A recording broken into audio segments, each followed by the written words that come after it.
Thank you for joining us on This Is Exclusive. Ladies and gentlemen, this Saturday evening, we continue to investigate into the cough syrup deaths.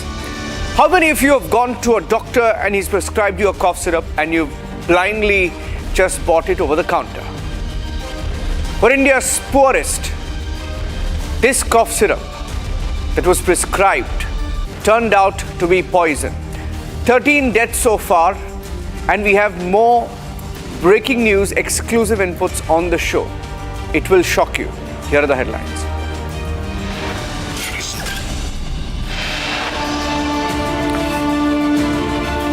Two more deaths in Chhindwara, Madhya Pradesh. The state government admits deaths, has announced ex gratia for the victims' families.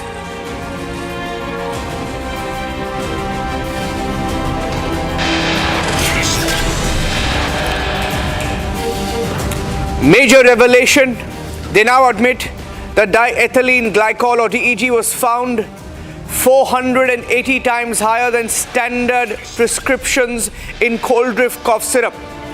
One more child dies due to kidney failure.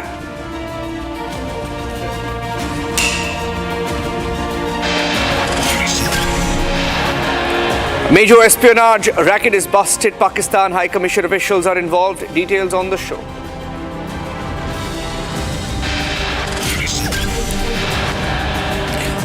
Indian student pursuing higher studies shot dead while at a part-time job in Dallas, once again in America.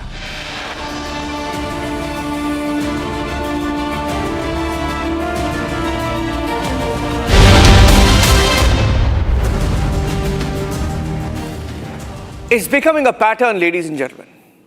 More and more Indians being targeted in America.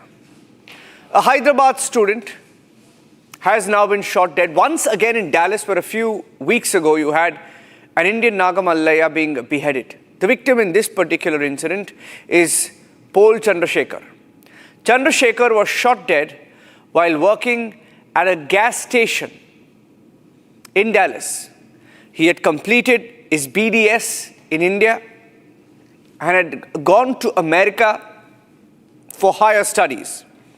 And he was shot dead while he was working at a gas station. It was to be one of his two part-time jobs that he had pursued so that he could support himself and his family while being in America.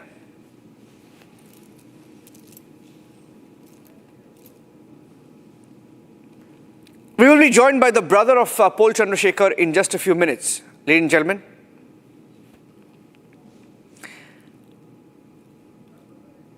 he's joining us live now.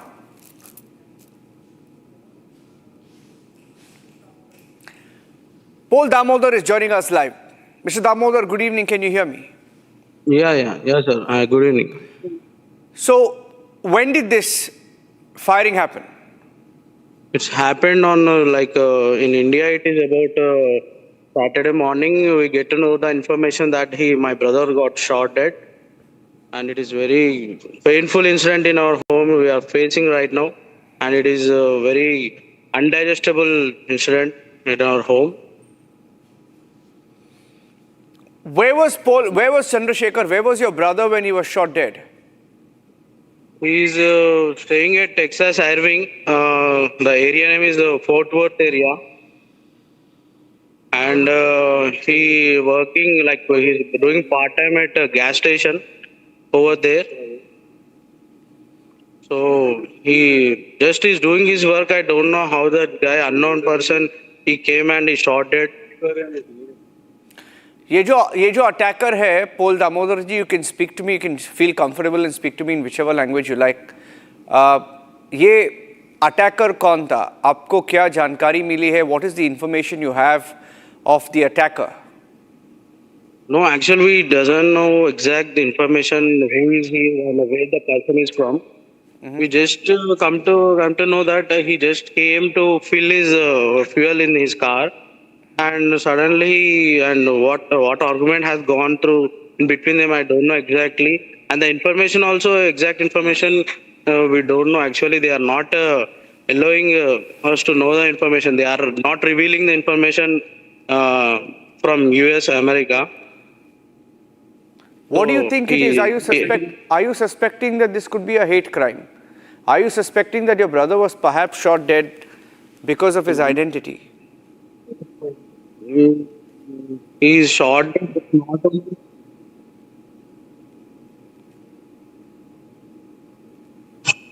he actually he told us for 2 3 months before the incident was happened on in that gas station.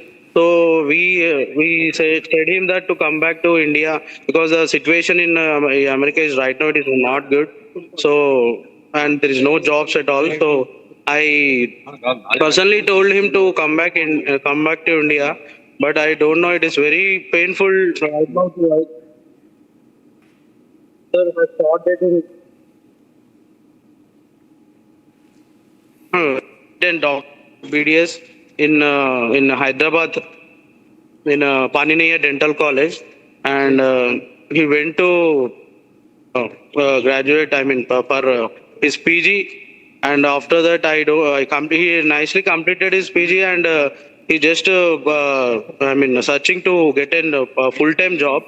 So I don't know whether it is wantedly he did or with grudge, or I don't know exactly. The information is not completely, I mean, completely with us.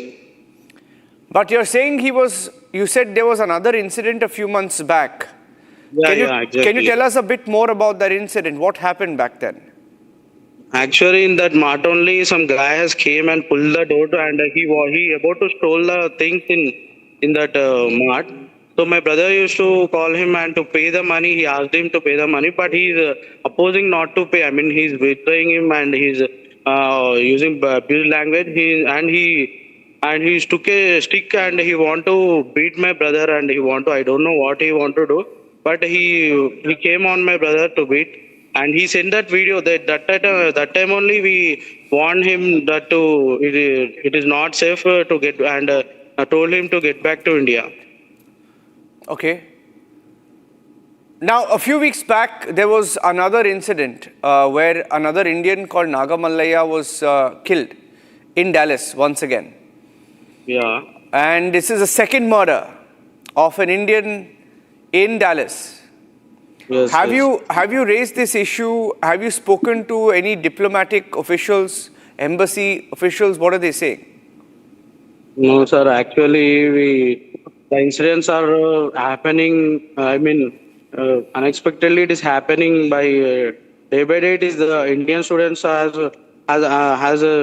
not gotten security over there, and these incidents are happening. Before that, also that right now you said that guy has shot dead. Right now you are playing the video.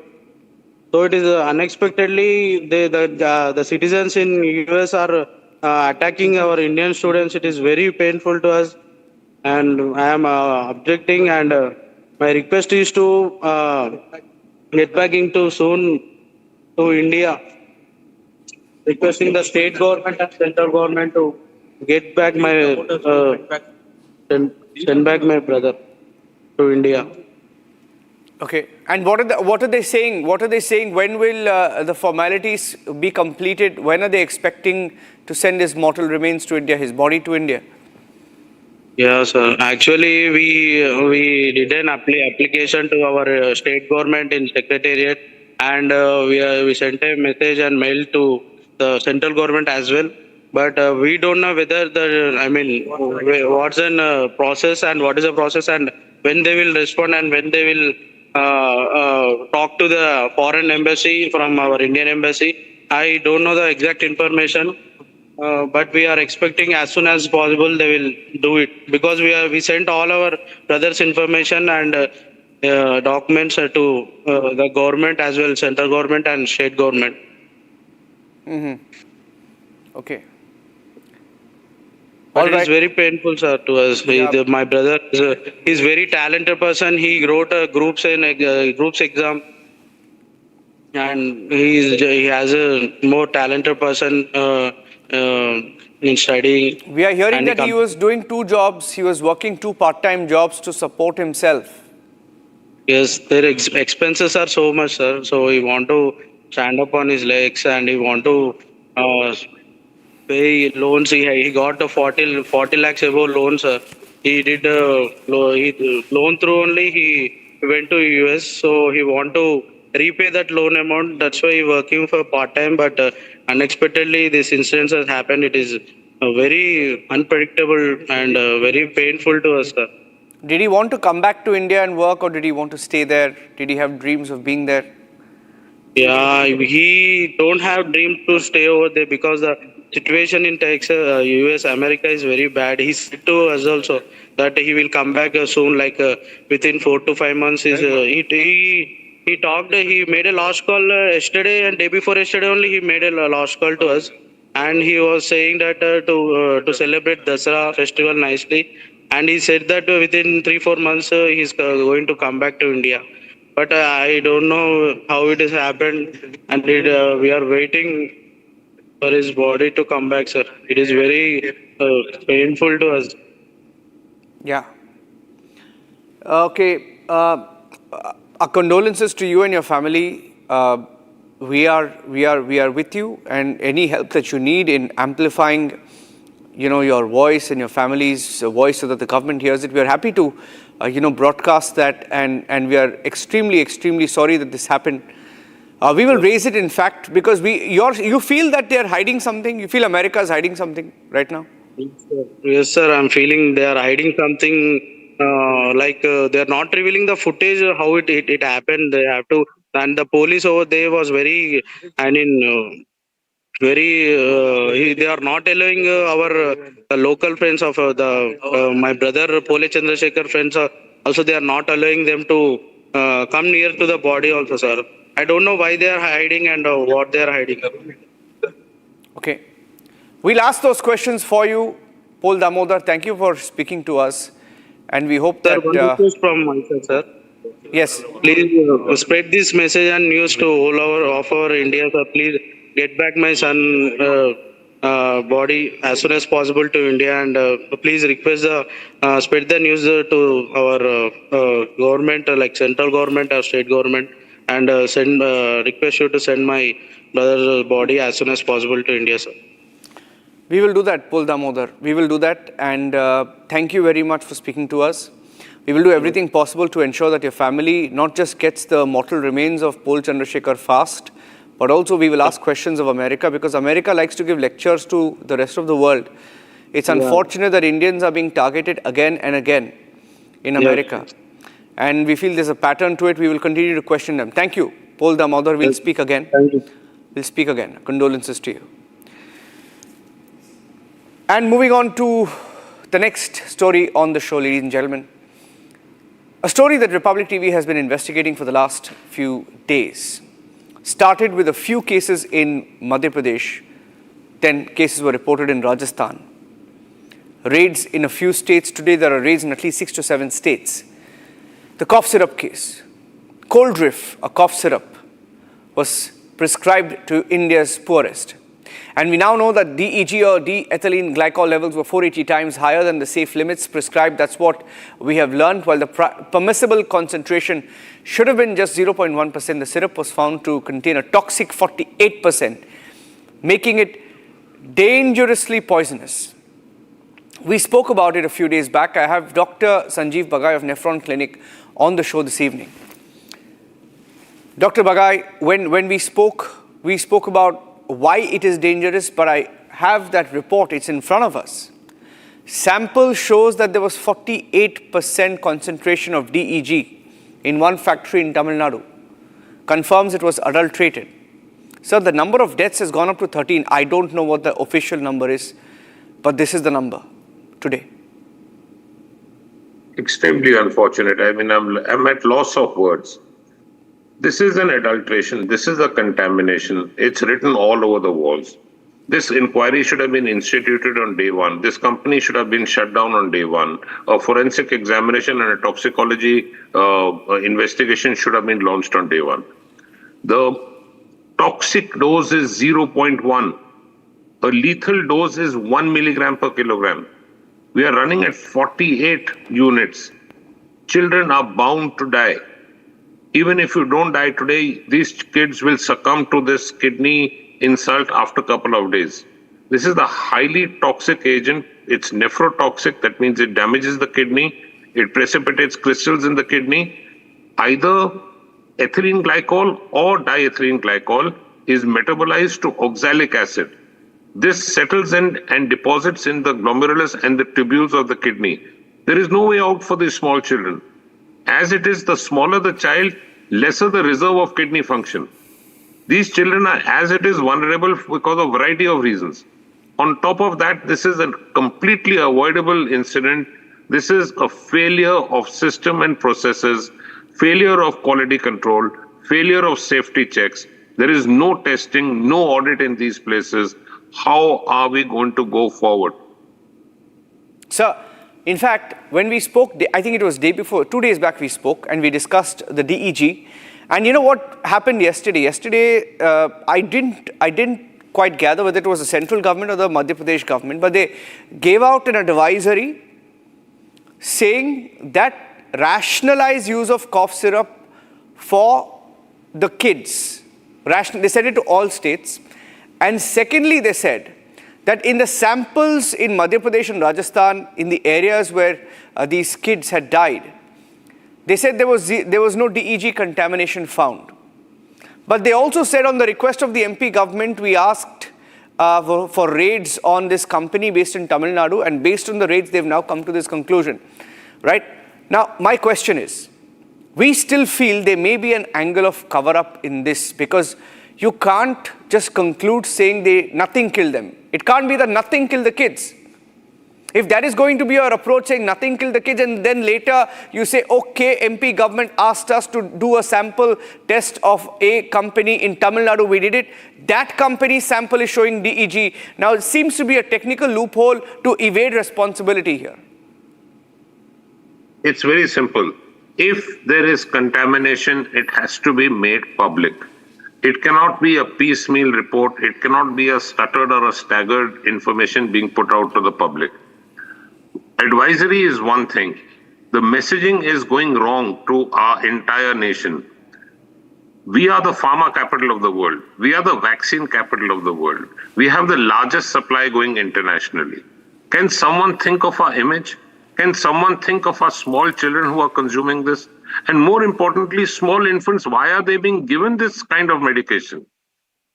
I think we need a complete overhaul of our messaging medically and from public awareness. Syrups to small children, use sparingly. The dose has to be calculated with minute finiteness, milligram per kilogram per day.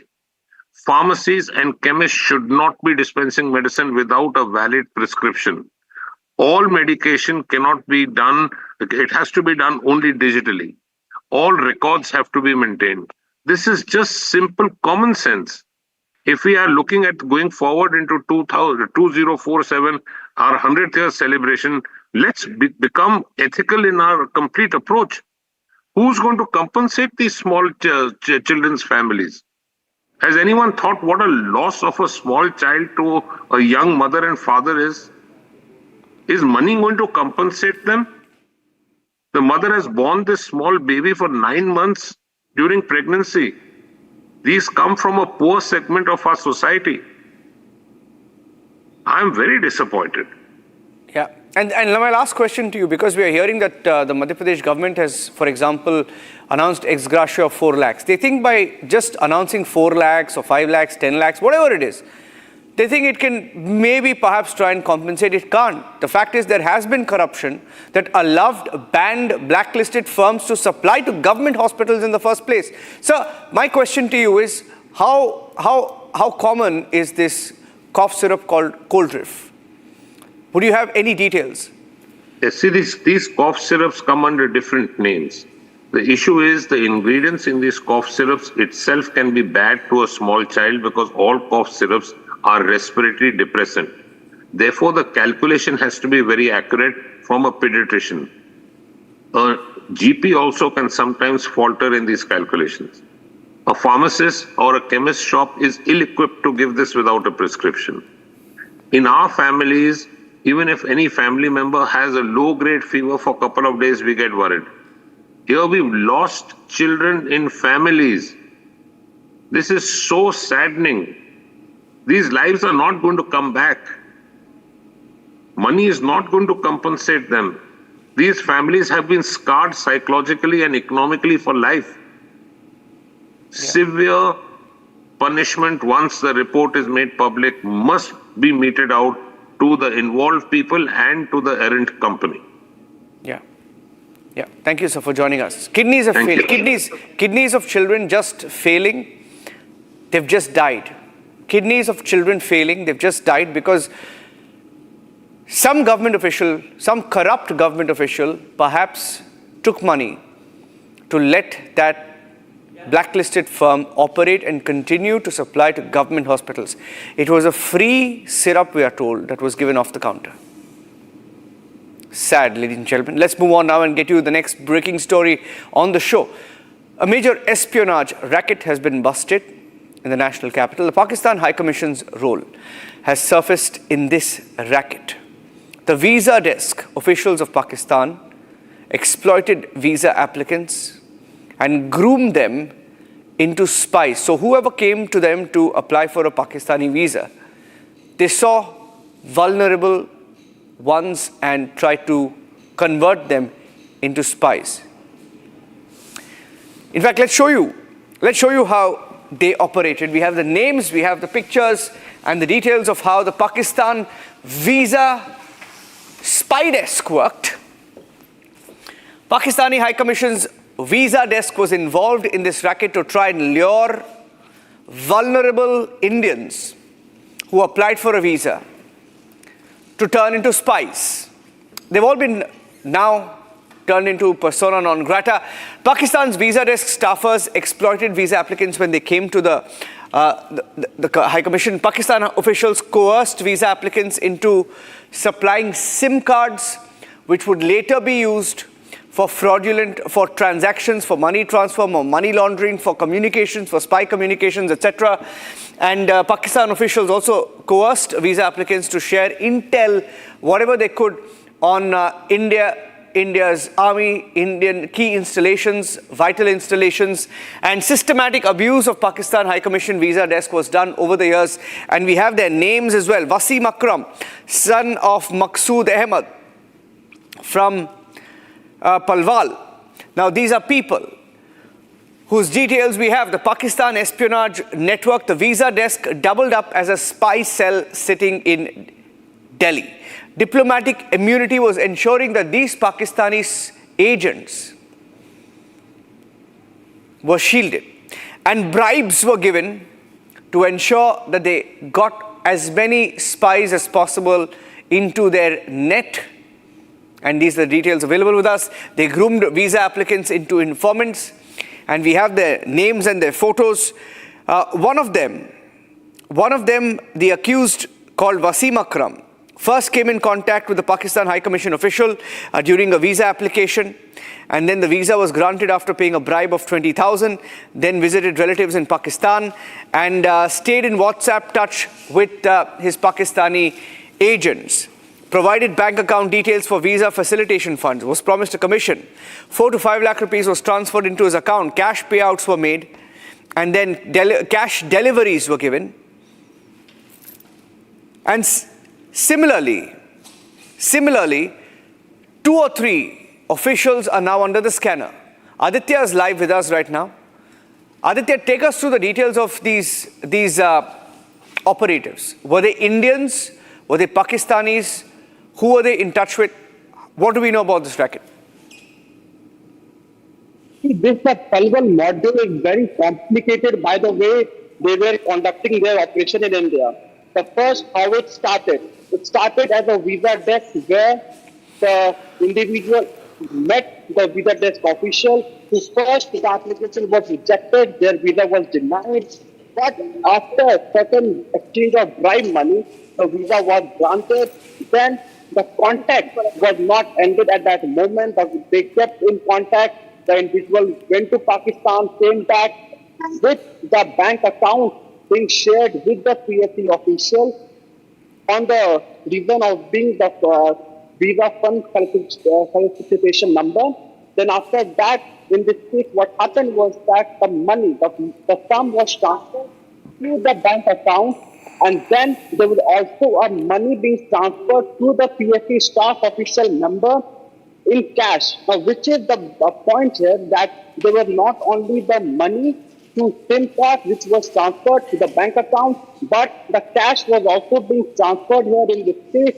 The other activities which include in this case was the SIM card, the OTPs were being shared, and lastly, the details of defense personnel were also being shared. And that's the reason that in this matter, not only the BNF, but the OSA has also been invoked by the Indian government. It's not just the Bharatiya National Hita Act which has been invoked, but the official secret act which has also been invoked, which does imply that the information shared was very much of the official secret nature. Okay. Thank you, Aditya, for joining us with those inputs. Pakistan spy racket. We knew that they were operating on a large scale, but their names, their details, their faces now being revealed. That's it on this edition of This Is Exclusive. At 8 p.m., Arnav Goswami's interview with Sridhar Vembu, the man of the moment, the newsmaker of the week. Coming up, stay tuned.